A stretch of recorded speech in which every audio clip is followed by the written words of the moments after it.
എന്തിലും ഏതിലും കുറ്റങ്ങൾ കാണുന്നവർ ജീവിതത്തിൽ പരാജയപ്പെടുന്നു. എന്തുകൊണ്ടെന്നാൽ അവരുടെ പാറ്റേൺ തന്നെ എല്ലാത്തിലും കുറ്റങ്ങൾ കാണുന്ന പ്രകൃതമായതുകൊണ്ട് ശരിയായ ഓപ്പർച്യൂണിറ്റികൾ, ശരിയായ അവസരങ്ങൾ കാണാൻ കഴിയുന്ന പാറ്റേൺ ആയിരിക്കില്ല അവരുടെ മൈൻഡിന്. അവർ എല്ലാത്തിലും കുറ്റങ്ങളെ കാണുകയുള്ളൂ. അതുകൊണ്ട് തന്നെ എപ്പോഴും വീണു പോകുന്ന സാഹചര്യങ്ങൾ, അത്തരം കുറ്റങ്ങൾ കാണാനുള്ള സാഹചര്യങ്ങൾ കാണുക എന്നുള്ളത് അവരുടെ പാറ്റേൺ ആയി മാറും, അവരുടെ ഒരു രീതിയായി മാറും, അവരുടെ ബ്രെയിനിന്റെ പാറ്റേൺ ആയി മാറും. അതുകൊണ്ട് തന്നെ അവർ എന്ത് കാണുമ്പോഴും അതിലെ കുറ്റങ്ങൾ മാത്രമേ കാണുകയുള്ളൂ.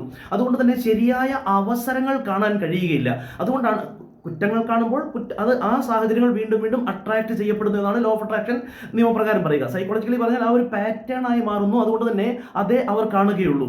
നന്മകൾ കാണുന്നവർ അവരിലേക്ക് നന്മകൾ അട്രാക്ട് ചെയ്യപ്പെടുന്നു എന്ന് ലോ ഓഫ് അട്രാക്ഷൻ പറയുന്നു. പിന്നെ സൈക്കോളജിക്കൽ തിയറി എന്ന് പറയുന്നത് നന്മകൾ കാണുമ്പോൾ ആ ഒരു പാറ്റേൺ, ആ ശരി കാണുന്ന നന്മ കാണുന്ന പാറ്റേൺ ആയി മാറുകയും അയാളുടെ ഉപബോധ മനസ്സ്, അയാളുടെ ബ്രെയിൻ അയാൾക്ക് അയാളുടെ അവസരങ്ങൾ, അയാളുടെ ജീവിതത്തിന് ആവശ്യമായ അവസരങ്ങളുടെ കാഴ്ചകൾ ധാരാളമായി കാണുകയും ചെയ്യുന്നു.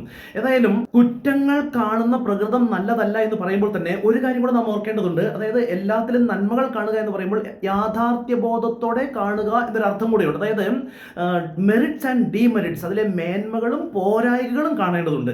കാരണം എങ്കിലേ നമുക്ക് ജീവിതത്തിൽ ശരിയായ കാഴ്ചപ്പാടോടെ ശരിയായ തീരുമാനങ്ങൾ എടുക്കാൻ കഴിയുകയുള്ളൂ. എല്ലാത്തിലും വെറുതെ നന്മകൾ കാണുക എന്നുള്ളതല്ല, പക്ഷേ എല്ലാത്തിലും വെറുതെ കുറ്റങ്ങൾ മാത്രം കാണുന്ന പ്രകൃതം അത് നമുക്ക് ലോകത്ത് കാണാൻ കഴിയില്ല. ആളുകളെ എന്തിലും ഏതിലും കുറ്റങ്ങൾ മാത്രം, ആദ്യം നോട്ടത്തിൽ തന്നെ തന്നെ കുറ്റങ്ങൾ കാണുന്ന പ്രകൃതം, അത് വിളിച്ചു പറയുന്ന കുറ്റങ്ങൾ പറഞ്ഞുകൊണ്ടിരിക്കുന്ന പഠന മനോഭാവത്തോടെ അത് വിശകലനം ചെയ്തതിന് ശേഷം പറയുന്നതോ, അല്ലെങ്കിൽ പറയണമെന്നില്ലല്ലോ, അവനവൻ മനസ്സിലാക്കിയ പോലെ അതിന്റെ മേന്മ എന്താണ്, പോരായ്മ എന്താണ്, മെറിറ്റ് എന്താണ്, ഡിമെറിറ്റ് എന്താണ്, അത് വിശകലനം ചെയ്ത് മനസ്സിലാക്കി വെക്കുന്നതിൽ കുഴപ്പമില്ല. പക്ഷേ ഏതും ആദ്യം കാണുന്ന മാത്രയിൽ തന്നെ കുറ്റം പറയുന്ന പ്രകൃതമുണ്ടെങ്കിൽ ജീവിതത്തിൽ പരാജയപ്പെടുവാനാണ് സാധ്യത എന്നുള്ളതല്ല, പരാജയപ്പെട്ടു പോകുക തന്നെ ചെയ്യും. അതാണ് എൻ്റെ പാറ്റേൺ ആയി മാറുക. ഏതായാലും ഈ കുറ്റം പറയുന്ന പ്രകൃതം പറയുമ്പോൾ ഒരു ചെറിയൊരു ഉദാഹരണം പറയാം. എന്തിലും ഏതിലും കുറ്റം കാണുന്നൊരു ഭർത്താവ്, എന്തിലും ഏതിലും കുറ്റം മാത്രം കാണുന്നൊരു ഭർത്താവ് ഒരിക്കൽ ഭാര്യയോട് പറഞ്ഞു, രണ്ട് മുട്ട വാങ്ങിച്ചു കൊടുത്തിട്ട് പറഞ്ഞു, ഒരു മുട്ട പുഴുങ്ങി തരണം, ഒരു മുട്ട പൊരിച്ചു തരണം, ഒരു മുട്ട പുഴുങ്ങുകയും ഒരു മുട്ട പൊരിക്കുകയും വേണമെന്ന് ആവശ്യപ്പെട്ടു. ഈ ഭാര്യ ഒരു മുട്ട പുഴുങ്ങി കൊണ്ടുവന്നു, ഒരു മുട്ട പുഴുങ്ങിയും ഒരു മുട്ട പൊരിച്ചും കൊണ്ടുവന്നു.